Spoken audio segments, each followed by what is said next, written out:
From the Weather NorCal Command Center, this is your morning update. Kent's Meats and Grocery is much more than a grocery store. We carry a full line of quality meats, local and organic vegetables, and a large variety of fish, Green Mountain Smart Control pellet grills, and a full deli case of sandwiches and side dishes. Good morning, everyone. I'm Meteorologist Mike Krueger, and just to give you an idea how the month of March has shaped up so far when it comes to temperatures. Only one day this month where temperatures were around normal, which was March 4th. Otherwise, temperatures have been above normal. 3 record-breaking highs out at the Reading Airport last week during that heat wave, and we are continuing with these above normal temperatures at least through the weekend before we start to finally see a dip in those temperatures going into next week. Hey, by the way, everyone's got a phone. Everyone takes amazing photos. You can share those photos very easily from the free Weather NorCal app, and you just might see them right here on the morning update and on Coffee with Krueger every weekday morning at 6:30.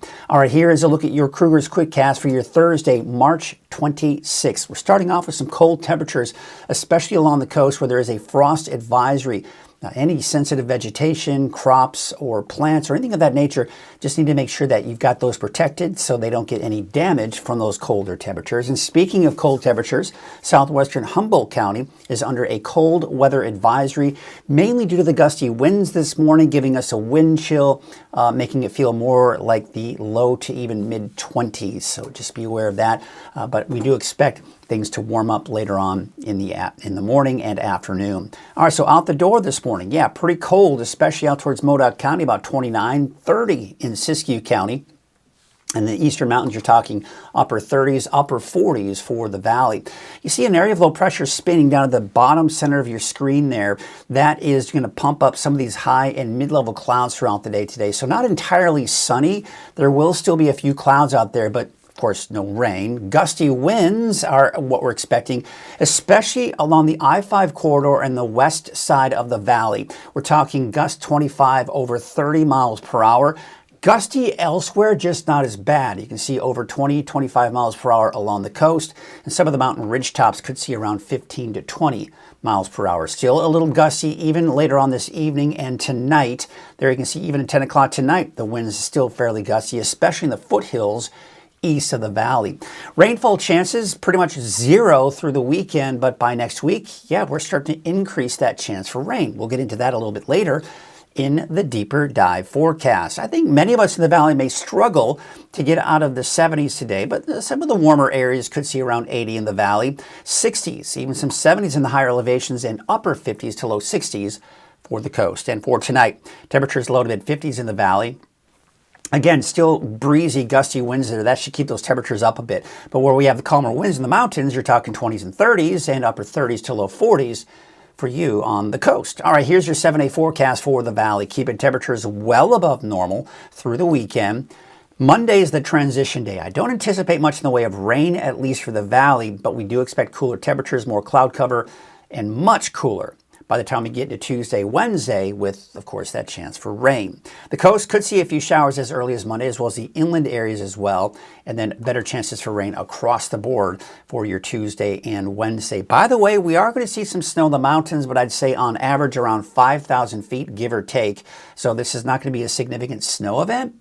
We're not going to be talking about travel delays and getting back on the slopes out of the Mount Shasta Ski Park by any stretch of the imagination. But yeah, there will be some lower elevation snow, especially for possibly for some of the higher mountain communities as well. Let's take a look at our weather headlines. Dry and warm for the rest of the week and into the weekend. Highs still 10 to 15 degrees above normal.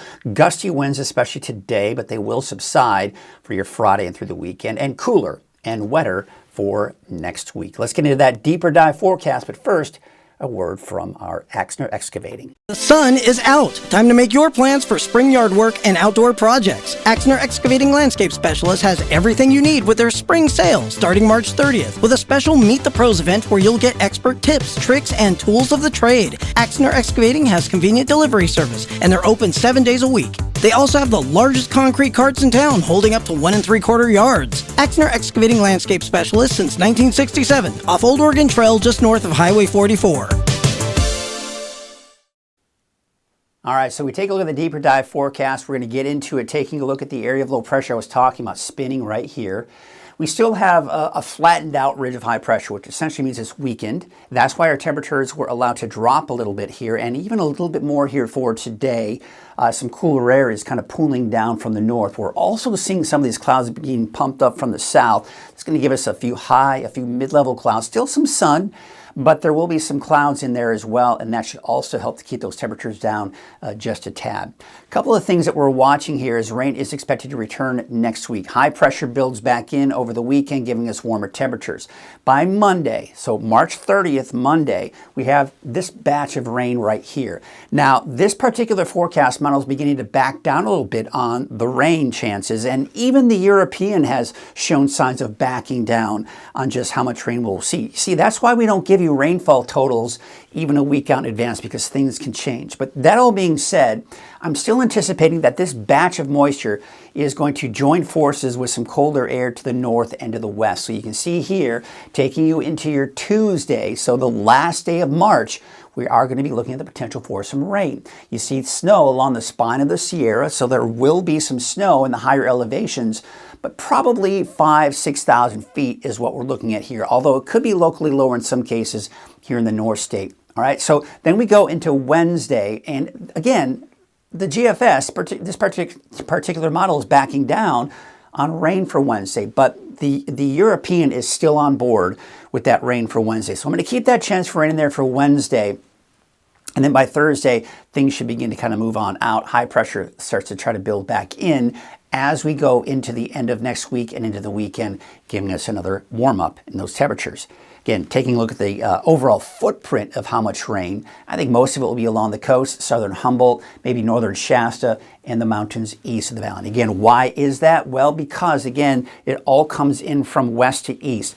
It blows up the mountains. That gives you the upward lift for that rain. It squeezes out that moisture, and that's why we typically see it along the coast and even the coastal range. But as the winds go down and the storm goes down the mountains, that air sinks. As a result, we lose the strength of that storm, and we typically see less rainfall in the valley. It's called shadowing. And then we see those winds go back up the mountains east of the valley, and that's why we typically see under a little bullseye of heavier rainfall just east of the valley, and then a bit of shadowing sometimes even out towards Modoc County, Lassen, and eastern Plumas County as well. But still some decent rainfall, I think, for some areas.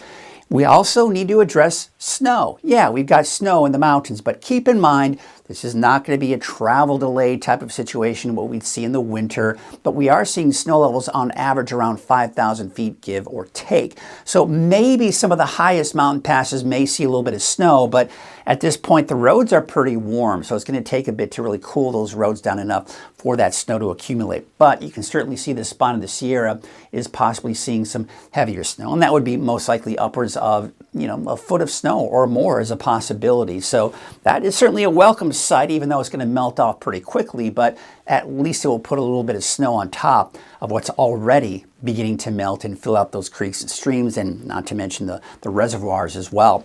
Taking a look at the winds here for today, and already gusty this morning. That'll be the case here through the afternoon as well. It's the I-5 corridor and west of I-5. You see this right here? This is the strongest winds. Not as strong, but still gusty on the east side of the valley. By the way, still gusty for you along the coast too. You're talking 20, 25 miles an hour. There is that hazardous seas warning here out just off the coast here, and not as strong in the mountains, but it will be gusty in some spots here. The winds start to subside later on this evening, but still pretty gusty even tonight for the foothills east of the valley. Still breezy at times for Friday and even through the weekend, but certainly not to the extent of what we're seeing out there here for today, but maybe around 10 to 15 miles per hour at times coming in from the north. Temperature-wise, we are going to see an increase in our temperatures after today, low to mid-80s for Friday through the weekend, a dip in our temperatures Monday, and an even bigger dip. This is the best chance for rain right here, and then we start to warm things up and dry things out for the latter half of next week. Looking at your lake levels, again, we're still seeing those positive numbers. The highest increase that we saw in the last 24 hours was Lake Oroville, and still over 100% for that historical average. The wave heights, you can see they are increasing a bit here with those gusty winds. It's going to make those seas a bit choppy out there. So that is going to give us some hazardous conditions if you do need to be out on a small boat. And take a look at the marine forecasters, that hazardous seas warning I was talking about. That'll be for today. Now, the winds will be strongest this morning, but they should subside later on this afternoon and evening, with your waves from the northwest at 10 feet at about 9 seconds. All right, let's take a look at our forecast here. And we're going to start off with our neighborhood forecast, sponsored in part by Dignity Health in Trinity County. We've got temperatures today, upper 60s, low 70s. Dry through Sunday, even Monday. Now, there is some indication that we may start to see some showers for places along the coast as early as Monday, but the main event, if you will be on Tuesday, Wednesday of next week, where we see the bulk of that rain moving in. 69 for Orleans, 72 degrees in Willow Creek, and temperatures along the coast mainly in the low 60s. Siskiyou County here for today, you're talking 63 degrees in Fort Jones, 62 in Etna, generally upper 50s, low 60s for central and eastern Siskiyou County. Modoc County, mid to upper 50s with some of the warmer spots at 80 at 61, 60 for Alturas. Dry through Monday. There's that rain coming in Tuesday, Wednesday of next week. Eastern Mountains, you got your temperatures in the 60s, even some 70s. A cooler spot will be in Westwood at 59, but Paradise 75, 70 degrees in Shingletown. Let's look at your Valley neighborhood forecast to the south. Upper 70s, 78 degrees for Hamilton City. Willow's about 77 degrees. And looking at your 7-day forecast for Chico, there's that bump up in our temperatures. Friday through the weekend, back down low to mid 60s by Tuesday, Wednesday, with that chance for rain. Up north, 78 degrees for Redding, 78 degrees for Red Bluff, 79 in Palisadro. Struggling to get out of the 70s, but you know what? If a couple of these spots do see 80, I certainly wouldn't be surprised. But it is going to be a little bit warmer as we go into Friday through the weekend before we see that dip in the temperatures with that chance for rain for next week. I'll be back again at noon for the latest Check Your Weather. Have a great rest of your morning. When you see flashing lights, someone's life depends on us. And while we're out helping crash victims, we need your help to keep us safe. Move over, slow down, it's the law, it protects everyone. Our crews are out here every day, keeping the roads safe for you and your family. We're often the last ones on scene, and we want to make it home safe too. Protect those who protect you, slow down and move over.